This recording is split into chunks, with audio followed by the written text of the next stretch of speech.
everyone, welcome to the channel for new battle reports. This is the final game of the tournament. I was playing against Andy and his Dread Elves. You know already my list.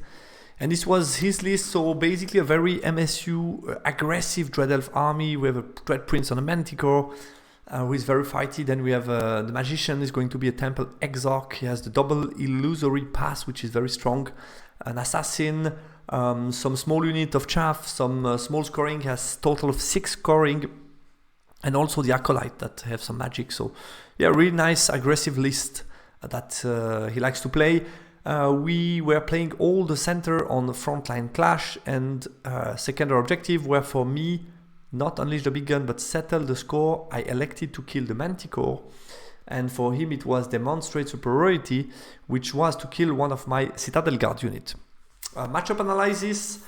So what I wrote in French and also translated some ways in English, I wrote not to spread out too much and to take advantage from density, which should be in my favor. Try to block his opportunity. I know he's going to come aggressive at me. Try to close the game, reduce the number of threats that he has to then activate, so reduce with range damage to then activate the counter push. Time is playing in my favor. So that's the theory that I had. Here with the primary, it's clearly in his favor because he's going to push at me. Overall, I felt the matchup is positive due to the range damage, but balanced by the fact that he gets the primary, no matter what. So that's at least he has some good chance to get the primary on the early turns. Let's see how that goes. So we had the deployment. The first roll, I won it, so I could elect to choose the side or to start. I felt might be better for me to counter deploy, adjust to his deployment, and not get mitigated too much in the shooting. So I felt this could be right. So I elected to pick the side. I gave him the forest in the middle. He deployed from left to right, Dread Knight, Yema Dancer with the Weapon Master. Then he has Corsair, Obsidian Guard, the Spear Guy, Obsidian Guard, Corsair, Yema, AP0. Then we have here Acolyte and the Manticore. And we play on the whole map. The map is a bit too small. Here he had his Scout. So I debated a bit during my deployment. Should I play compact to the left? Should I play more in the middle? I knew that I was 7 points behind him and that I had a potential good matchup. So I felt, yeah, I might as well try to play a little bit for the older ground, not to completely lose it from the start, but try to still get me time, he's far away, and then try to counter push on the center. So I try to deploy that way. We have here a Citadel Guard with Gunnery, Citadel Guard with Gunnery. We have the Torque Enforcer. My Overlord is here within the unit of Immortal. Then we have the smaller Immortal block with Titan Mortar, BSB, and General here. And Naftator in the back. His turn one, sorry, he chaffed me, push everything forward. In the magic phase, he got killed some Citadel Guard with shooting and magic. My turn one, I move to the back. I Flaming Sword, I fireball the shades in front of me that are chaffing me, kill only 2. Then I get Titan Mortar, kill some Yema, Nafta, kill some Yema, and shooting. I elected, instead of shooting against the Manticore, I elected to shoot here, to try to kill those guys, because I knew that they are going to cause me trouble, because if he charged me, it could chaff my counter charge, so that could get very annoying for me. So I get rid of those guys. And obviously I couldn't charge them, because if I would have charged here, he could have fled, and then my Immortal end up in the middle of the map, which is a nightmare. His turn 2, he had charges. So what I was surprised by is the fact that I didn't know the rule of the Dread Elf, but if you multi-charge a unit, you get Swift Strike, another instance of Maximize. So basically a charge here that was on a 5, and this was on 6, went to a 5 Swift, 6 Swift, which is different, totally different. And this guy here went in, that was fine for me. It was a long charge on 5, but he made that. So yeah, that was his charge, and those guys failed the charge here in the middle on 6. But okay, we will see how that goes. Yeah, he pushed a bit forward with the Corsair, nothing crazy, and He maintains a standoff here on the left. Not too scared by this unit. On the magic phase, get -1 resilience on the immortal. I kept all my dice to dispel the divine attack because I don't want the Yema to assassinate my Lugar Prophet, but unfortunately on 4 dice he rolls a 20 and I don't get the dispel, meaning not only he got me to -1 resilience but also divine attack, and he's going to target all his attack at killing my character, which he managed to do. He killed both the general and the BSB, which is very bad news. I do some damage in return, but not that much. He sticks in combat. Yeah, not great for me at all. Manticore, I do 1 wound, he do some wounds, we reform, he killed the gunnery exactly. On my turn 2, I countercharge the Overlord here in the flank, thinking I can do maybe something, but I don't have anymore the trigger for the multi-wound because my general is dead. So that's a bad news, obviously, for me. The rest just move a bit back. In the magic phase, what did I get? I kill 1 cavalry on the left, kill some Yema with the shooting. The Lord, he auto breaks from the resolution. My ID before the combat, I checked that I could overrun here on the 7 with the Overlord. Nobody else sees me, so I can stick the Yema. They are AP 0. That should be perfect. That was the plan before combat. After we finish the combat and I see him fleeing, I'm thinking I don't have that many Citadel Guard left, so might as well pursue with them to maybe get another chance to catch him. Which worked because the Citadel Guard catch his guy, but then the Overlord didn't roll a 7 to go into the Yema, which ended up being not what I wanted at the beginning, which is the Citadel Guard against the Yema and the Overlord block here in the back. So that's not good at all for me. His turn 3, he made the charge here on the 4 Swift into my flank to block me because he couldn't chaff me otherwise. And here he turned all the way here to charge me in the flank with an overrun into the flank of the Overlord. Okay, doesn't look good, but at the same time I'm thinking, Warlock, they don't have that much AP, wounding me on 4+, I have static res, couple of attacks.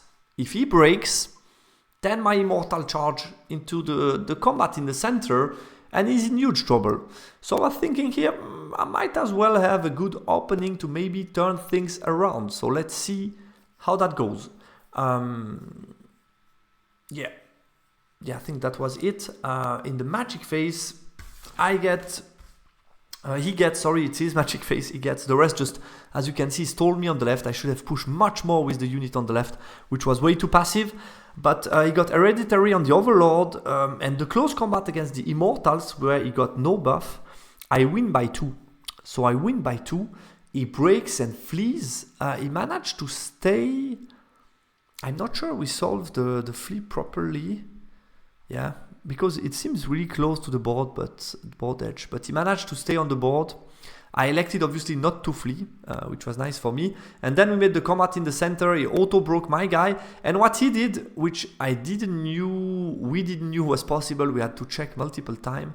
But basically, due to the back of this guy, the center being here, the reform is more or less what I draw here. Meaning his front of the unit is past the Overlord. So he's on the Overlord, but the front of the unit is past the Overlord. So he doesn't get into a combat against the Overlord, but he can overrun this way, and he made the overrun on the 8 or 9 to go into the Immortals. Definitely not what I wanted. The Yema overrun into my Overlord. So it's not a good situation at all for me, because I felt I might have a nice opportunity, and instead of that, I got complete opposite. But I still have chance. I think the Immortal can stick against those Lancers. So that should be fine. I have here, I set up a flank charge for next turn, which he won't be able to chaff. So if I stick 2 turns, I can charge him. The Yema are fighting a 1-up Overlord. He doesn't see me with anything else, so he cannot charge me. So that should be fine. Obviously, he can bring next turn. He rallied those guys. Yeah, he rallied those guys here just close to the board edge, and they could be able to charge me, obviously. But still feeling it. We will see how that goes. Here I charge those guys to clean them. Here I start to push more towards the left. In the magic phase, I get no magic phase. Obviously, my mage is dead. I kill some Obsidian Guard with Naphtha and Titan Mortar. In the center, it won't go well because he managed to do 13 wounds between the assassin, the couple of spear guy, but as you can see, it's not that many models. We have a Temple Exarch, assassin, and then we have like 5 spears and the altar.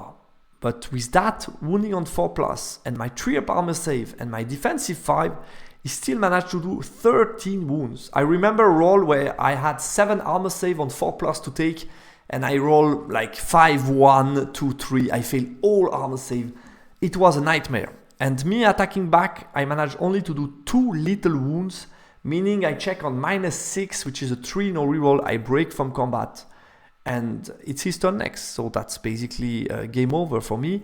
And to add soul to the wound, the Yema will do nothing to me. I will do nothing to him. I lose by 3. It's a check on a 7. I fail, and I flee. Oh, turn of event, I mean a nightmare for me. His turn 4, he charged the Overlord with Overrun into my flank, magic. Yeah, he got, I think, yeah, I don't have so much detail, but he got, I don't remember what he gets. He gets some buff spell, I think I don't think he got any buff spell. I think he failed a spell on 4 dice and then didn't get anything sexy. On my turn 4, I just attempt to counter charge. It's my last chance. We'll see what happens. Maybe I rolled crazy good on impact hits, some good saves. Maybe we'll see. But unfortunately, I lose by a couple of numbers. But still, that saves my immortal that can turn around. And I reform with 2 remaining guys. He charged me with Obsidian Guard, and he's going to take most of those points. And it will end up, I think the Immortal stayed alive at the end, but end up being or maybe he got them, I don't remember, and got 18-2. So yeah, harsh game. I felt I had opportunities, but I made multiple mistakes that just snowballed together, and we will come to that. So deployment. I'm still unsure whether or not I should have dropped for first turn. Obviously an argument is to start to do magic, which is a good argument. If I don't drop for first turn, I think I was definitely too high on the map. But we can debate about that. If you have an opinion, you can give me a comment. I always appreciate that. So the first problem, I wrote that down. I lacked experience in the matchup. I was surprised by DE rule. I didn't know the speed on the charge. If you multi-charge, the Yema, -2 defensive, I guess. The Assassin doing like 5 attacks. I was, in my mind, Assassin is like very good against character, but has only like 3 attacks. Doesn't do that much on the unit, but like 5 attack, really strong. So I was surprised by multiple things. So that's the first mistake. I didn't prepare well enough. I didn't know Dread Elf well enough, so I was caught off by some rules. Point number 1. Mistake number 2, by not having understanding the threat properly, I kind of underestimated his list, and therefore went with a too optimistic, too much open macro. So my macro is then wrong based on the wrong understanding of the list. So that's the second mistake on the macro level. I was just too high, not deployed well enough. Maybe drop for first turn, but definitely a mistake on the deployment. And then mistake number 3, we play too much of the game starting on turn 2 in his expertise field, I would call it, meaning we are in combat turn 2. I'm starting to engage my characters, starting to engage the gunnery team, my shooting unit on turn 2. Starting to engage the scoring unit that was the secondary on turn 2. So all of that combined is not looking good. And after that, I made a mistake on the micro level on turn 2, which snowballed into multiple problems, were obviously a bit more lucky for my opponent than for me, due to the role that I explained. But still, it's just the consequences of the prior mistake. So you can see the cascade of event is, I think, really very interesting, and could also sum up some of the mistakes that you viewers might have when you lose heavily to a matchup. It's often that bad understanding of the list, therefore wrong macro, therefore mistakes then on a micro, wrong macro, mistakes on a micro level, and that snowballs into then a bad result. So I think, yeah, we can say that obviously turn 3 was a bit lucky for DE, but just the consequence of the mistake before that put him into this situation. So yeah, a bit unfortunate for me, but multiple mistake, and like I often say, When you make mistake, it's often good to pay a heavy price for them, because then you learn more from them. You keep them in mind for a longer period of time, I would say. So congrats to Andy, he played a much better game than me. I made multiple mistakes and therefore took a heavy loss at the end. That's a possible deployment if I would have kept the idea of dropping second. I think I can go left. Only pistol spear is enough for those guys. I don't need rocket battery.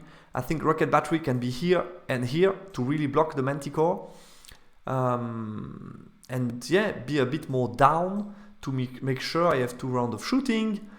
So yeah, things like that. I should have been deploying better. I could have started first turn. That's also an argument for that. I could have potentially said, okay, let's start. I take first turn and do range damage on him. Maybe that's also important. So might have helped me as well. Guys, that's all for this battle report. Thanks a lot for watching. Share your comments if you have any on the comment section, and if not, I will do a short conclusion of the tournament, analyzing quickly what happened, give you the result, and after that we will continue with other tournament game. I have plenty of battle reports coming up. Take care, talk to you soon, goodbye.